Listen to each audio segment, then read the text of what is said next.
और इस वक्त की खास खबर से शुरुआत करेंगे। भोपाल से खबर है, जहां विजय मेवाड़ा हत्याकांड के विरोध में हिंदू संगठनों ने सीएम हाउस की ओर पैदल मार्च निकाला, जिसमें बड़ी संख्या में लोग शामिल हुए और आरोपी के खिलाफ कड़ी कार्रवाई की मांग की गई है। तो वहीं इस दौरान प्रदर्शनकारियों और पुलिस के बीच तनाव बढ़ गया और पुलिस ने लाठीचार्ज भी किया।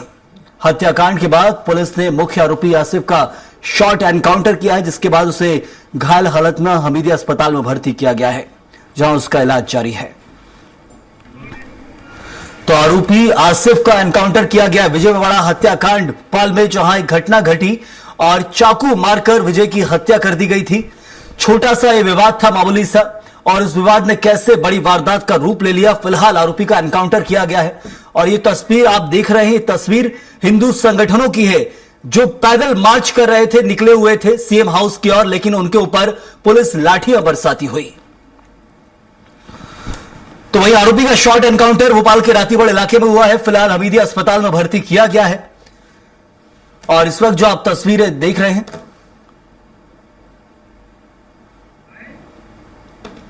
नहीं जाएगा, अपराधी बख्शा नहीं जाएगा। माननीय मुख्यमंत्री जी के भी स्पष्ट निर्देश है और मैं स्वयं कल पीड़ित परिवार से मिलने गया था। वो हमारा कार्यकर्ता है जिसकी मृत्यु हुई है, मेरा बहुत करीबी छोटा भाई जैसा था। बहुत ही विभत्स से घटना हुई है, बिना किसी बात के एक युवा को मार डाला गया। जैसा हमने कहा, बख्शा नहीं जाएगा, जो भी है उस पर कार्रवाई होगी। और हमने ये भी कहा है कि जिसने ये अंजाम किया है, हत्या की है, उसके जो अवैध संपत्ति है उस पर भी कार्रवाई होगी। और जैसा हुआ है आपने देखा है, कहीं भी बख्शा नहीं जाएगा। और चलिए इसी मामले को लेकर विस्तार से भी जानकारी ले लेते हैं। हमारे साथ हमारे सहयोगी संजय और कुमार संदीप जुड़े हुए हैं। संदीप, फिलहाल जो स्थिति हम देख पा रहे हैं कि शॉर्ट एनकाउंटर आरोपी का किया गया है, कब की ये घटना है, कब शॉर्ट एनकाउंटर हुआ, पूरे मामले को विस्तार से ही बताइए कि शुरुआत हम जानते हैं कैसे हुई। मामूली सा विवाद था, चाकू मारकर हत्या कर दी गई, उसके बाद से आरोपी फरार था। कैसे आरोपी का पता लगाया पुलिस ने और उसके बाद फिर शॉर्ट एनकाउंटर हुआ है? जी बिल्कुल, हालांकि इस बारे में अभी पुलिस की तरफ से कोई भी खुलासा नहीं हुआ है, कोई भी बयान जो है इस इनका शॉर्ट एनकाउंटर को लेकर नहीं आया। लेकिन कहा यह जा रहा है कि रातीबड़ इलाके में ये शॉर्ट एनकाउंटर हुआ है और इस वक्त हम मौजूद हैं, ये समसपुरा गांव है, आप देख सकते हैं। यही के जो लोकेशन है वो बताई जा रही है कि आसिफ बम को जो है यहीं से गिरफ्तार करने पुलिस टीम पहुंची हुई थी और इसी दौरान जो है आसिफ बम पुलिस के मुताबिक जो आसिफ बम है उसने फायरिंग की और फायरिंग के बाद जो है पुलिस ने जो बचाव करते हुए जो है पुलिस ने भी फायर किए, जिसमें आसिफ बम जो है वो घायल हुआ और इसके बाद उसे गिरफ्तार किया गया। कुल मिलाकर जो लोकेशन अभी बताई गई है वो रातीबड़ के समसपुरा के जो आगे के जंगल हैं वहां पर बताई जा रही है कि वहां पर पुलिस टीम जो है आसिफ की जो मौजूदगी थी, जिस तरह से पुलिस को सुराग हासिल हुए कि आसिफ बम इस इलाके में मौजूद है और उसके बाद पुलिस टीम यहां पहुंची थी और यहीं पर जो है पुलिस और आसिफ बम का आमना सामना हुआ और पकड़ने के दौरान पुलिस के ऊपर आसिफ बम ने जब फायर किए तो पुलिस ने भी फायर किए, जिसमें कि वो घायल हुआ और उसके बाद उसे गिरफ्तार किया गया। और सुबह की अल सुबह की ये घटना बताई जा रही है कि सुबह के समय ये जो है शॉर्ट एनकाउंटर हुआ है और इसके बाद सीधे जो है आसिफ बम को हमीदिया अस्पताल में भर्ती कराया गया। बिल्कुल संदीप, क्या ये रातीबड़ में यदि पकड़ा गया था, रातीबड़ में इसका एनकाउंटर हुआ है, पुलिस अभी प्रेस कॉन्फ्रेंस के बाद पूरी स्थिति और साफ करेगी, लेकिन हम क्या समझे, क्या वहां किसी के यहाँ छिपा हुआ था कि 2 दिन लग गए और इसमें कैसे पता लग पाया, क्या उसके बारे में कोई जानकारी अब तक सूत्रों से पता चल पाई हो?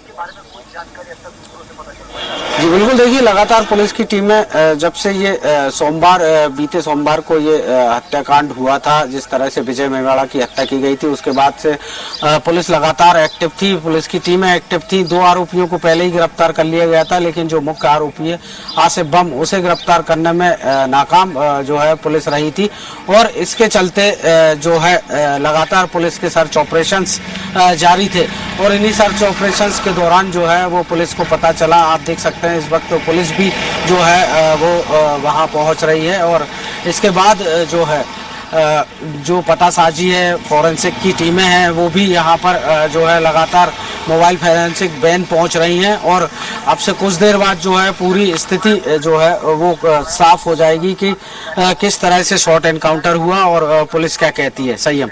बिल्कुल संदीप, और फिलहाल क्या वहां पर पहुंचने की स्थिति है, क्योंकि अभी पूरा क्राइम सीन होगा जिसे किया होगा पुलिस ने, लेकिन क्या वहां के आसपास के लोगों से जी कोई बस बातचीत अब हुई? पुलिस पहुंच चुकी है, तो अब देखना होगा संयम कि किस तरह से आगे की कार्रवाई होती है और पुलिस का क्या बयान सामने आता है। चलिए मैं लौटता हूं आपके पास। संजय भी हमारे साथ जुड़े हुए हमीदी अस्पताल में, जहां आरोपी को फिलहाल भर्ती किया गया है। संजय, क्या स्थिति बताई जा रही है आरोपी की और क्या पुलिस का कहना है इस हमले को लेकर? बिल्कुल सही। मैं आपको बता दूं कि जिस प्रकार से हम देख रहे थे कि जो बेवाड़ा के मर्डर केस के बाद जो आसिफ को पकड़ा गया था, उसके बाद आज इनकाउंटर की बात सुबह से ही चल रही थी 12:15 बजे से।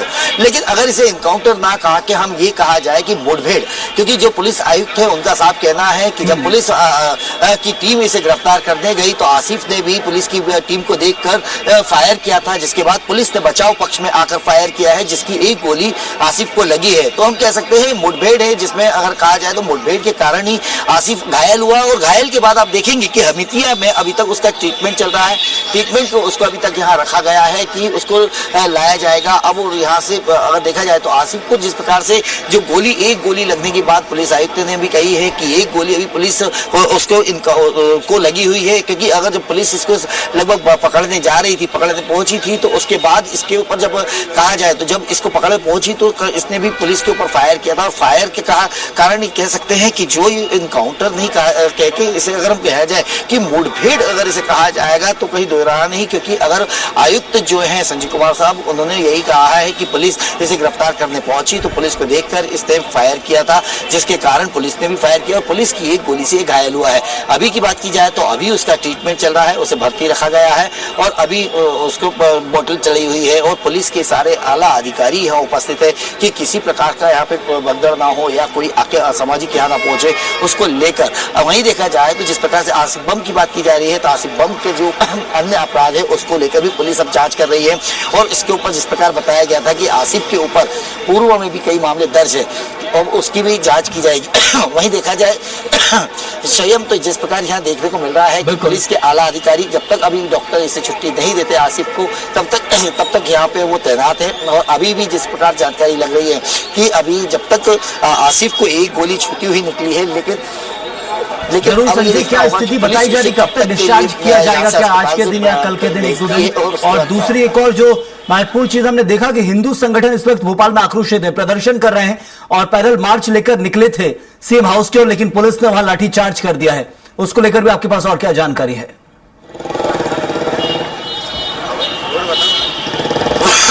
बिल्कुल सही। हम अगर कहा जाए तो जिस प्रकार से जब पुलिस जो हिंदू संगठन है उन्होंने जब जो मेवाड़ा की हत्या के बाद ही कई बार प्रदर्शन किया था, थाने का घेराव किया था, उसके बाद आज की बात की जाए तो आज सुबह से ही हिंदू संगठनों ने एक ऐलान किया था कि चलिए विजय मेवाड़ा के न्याय के लिए आज मुख्यमंत्री निवास का घेराव किया जाए। उसको लेकर रोशनपुरा से जब वो निकले तो वहाँ पर भी पुलिस ने लाठीचार्ज किया था। उसके बाद लगभग 12:15 बजे ये जो कहा जा रहा है मुठभेड़ की घटना सामने आई थी। तो कह सकते हैं कि हिंदू संगठन तो लगातार विरोध कर रहा है और मांग ही कर रहा है कि इस प्रकार की जो बदमाश है उनके खिलाफ कार्रवाई की जाए। जी जरूर संजय, लेकिन हम इस मामले को लेकर यदि आगे बढ़े और एक चीज हमारे जहां समाज के अंदर, खासतौर पर भोपाल के अंदर एक सवाल उठता है कि भोपाल में अपराध कम हो, ये कोशिश की जाए। इसके लिए हमने देखा लगातार कमिश्नर सिस्टम लागू किया गया, कमिश्नर प्रणाली भोपाल में आई है, कुछ बदलाव आया भी है, लेकिन क्राइम रेट वो नहीं गिरा है भोपाल के अंदर। इसके पीछे क्या कारण समझें? क्योंकि अपराध दिन ब दिन बढ़ रहा है, खुलेआम अपराधी चाकूबाजी कर रहे हैं, लोगों को मौत के घाट उतार रहे हैं।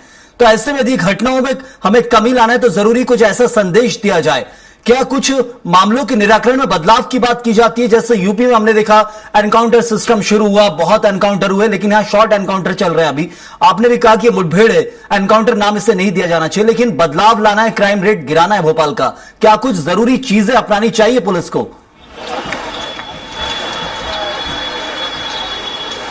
बिल्कुल सही। अगर देखा जाए जिस प्रकार से हिंदू संगठनों ने भी आरोप लगाया था कि आसिफ के ऊपर इतने सारे जिस प्रकार से अपराध दर्ज होने के बाद भी उसके खिलाफ बड़ा एक्शन नहीं लिया गया, उसे जिला बदल नहीं किया गया, या अगर पुलिस समय रहते जिस प्रकार से विजय मेवाड़ा और जब इनकी लड़ाई हुई थी या समझाइश के कारण जो बात निकल के सामने आई थी, अगर इसके ऊपर एक्शन ले लेती तो जरूर ये चाकू छुरी वाली बात तो नहीं चलती और एक मर्डर नहीं होता। लेकिन अगर कहा जाए तो पुलिस अगर सख्त कदम, जैसे अभी हमने देखा कि जिस प्रकार से आज पुलिस ने जो आसिफ बम के ऊपर एक एक्शन लिया है, इसी प्रकार के एक्शन हम इससे पूर्व भी देख चुके हैं। भोपाल में कई बार हमने इनकाउंटर देखे हैं कि हाँ, पुलिस के जो अपराधी रहे हैं, इससे पहले अगर बात की जाए तो इससे पहले भी पुलिस ने एक गुंडे का इनकाउंटर किया था जिसमें उसने पुलिस कर्मी पे हमला किया था। उसके बाद हमने उसका इनकाउंटर देखा था, जिसके बाद हमें ये लगा था कि जरूर अब बदमाशों में शांति देखने को मिली। लेकिन उसके बाद हम लगातार देख रहे हैं कि पुलिस का जो एक्शन होना चाहिए, उस एक्शन में कहीं ना कहीं मानव अधिकार की बात की ली जाए, आम जनता की बात कर ली जाए, तो पुलिस को दोषी मानते हुए जिस प्रकार से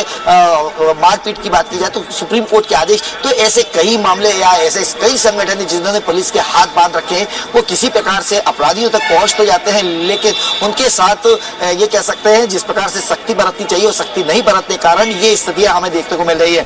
अगर हम देखें कि पुलिस ने आज का जो कदम उठाया है, कहीं ना कहीं हम कह सकते हैं मुठभेड़ जरूर है, लेकिन इस प्रकार की जो बदमाश है इसमें से जरूर आज की जो मुठभेड़ में और जो आसिफ बम के ऊपर जिस प्रकार से कार्रवाई हुई, तो ये जरूर लगता है कि जो अन्य बदमाश है अब उसको लेकर कहीं ना कहीं उनमें भी दहशत देखने को मिलेगी। जी बिल्कुल संजय, मैं लौटता हूं आपके पास। कुमार संदीप हमारे साथ लगातार बने हैं। संदीप, एनकाउंटर स्थल से क्या अपडेट है इस वक्त, वो भी आप बताइएगा। और फिलहाल हम देखें कि भोपाल के अंदर यदि कानून को मजबूत करना है और अपराधियों के जो हौसले बुलंद हैं, फिलहाल खुलेआम चाकू छुरी निकालकर लोगों की जान ली जा रही है, तो ऐसे अपराधियों पर कैसे अंकुश लगाया जाए, क्योंकि ये जरूरी कि सबक सिखाना बहुत जरूरी है। अभी भी कई ऐसे अपराधी भोपाल में जो खुलेआम घूम रहे हैं, कई मामले दर्ज हैं, किस चीज का हम इंतजार कर रहे हैं? क्या कोई बड़ी घटना घटे?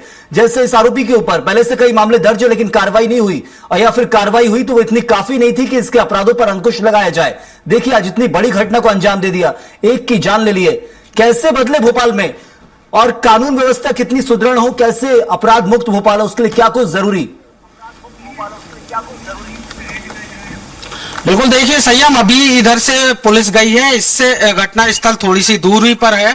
पुलिस के साथ में फॉरेंसिक टीम भी पहुंची हुई है और इसके बाद जो है कार्रवाई शुरू होगी। और लगातार जिस तरह से आसिफ बम को यहाँ पर किस तरह से खोजा गया, किस तरह से सुराग और पतासाजी हुई, यहाँ से पुलिस टीमें रवाना हो चुकी हैं और इसके बाद हम भी उस लोकेशन पर पहुंचेंगे लाइव जो है उसके देने के बाद। तो निश्चित तौर पर लगातार जो है इस जो जघन्य हत्याकांड हुआ उसमें नए खुलासे होने की भी उम्मीद है।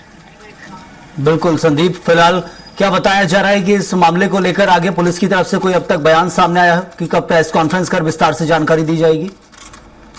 संयम, कोई भी बयान सामने नहीं आया है। पुलिस अभी पहुंची है, लोकेशन की तरफ जा रही है। हम भी उनके पीछे जो है वो उनके पीछे पीछे जाने की कोशिश कर रहे हैं कि उनके पीछे जो है घटना स्थल पर पहुंच जाए, लेकिन जो पुलिस है इसके बाद ही कुछ कह पाएगी। संयम, बिल्कुल संदीप, फिलहाल जो स्थिति इस वक्त है कि पुलिस अपनी कार्रवाई में जुटी हुई है, क्योंकि घटना स्थल पर पहले साक्ष्य जुटाए जा रहे हैं, फॉरेंसिक की टीमें, और दूसरी जो साक्ष्य जुटाने के लिए जांच टीमें होती है वो वहां पहुंच रही हैं। और संदीप, इस मामले को लेकर यदि कुछ जानकारी आपके पास हो कि कैसे 2 दिन यदि हम समझे कि पुलिस की कार्रवाई किस और लगी और कैसे पुलिस को भनक लगी है, अभी सब सवाल दफन है, जवाब मिलेगा आने वाले वक्त में, लेकिन क्या कुछ 2 दिन के अंदर पता चल पाई कैसे पुलिस ने कोशिश की कि यहां तक पहुंचा जाए? राती भर में ही वो अपराधी छुपा हुआ होगा। अब संयम, अभी तो कोई भी इसमें केस में हिस्ट्री या जो मिस्ट्री है क्या है, किस तरह से आसिफ बम की पतासाजी की गई, किस तरह से जो है घेराबंदी उसकी की गई, और फिर जो है उसने किस तरह से पुलिस पर फायर किए, पुलिस ने किस तरह से बचाव किया, और ये सभी जो भी सवाल हैं, ये अब से कुछ देर बाद इनका खुलासा होने की उम्मीद जरूर जताई जा रही है। चलिए, बिल्कुल संदीप, आपका बहुत बहुत धन्यवाद, और संजय भी हमारे साथ जुड़े, आपका बहुत शुक्रिया।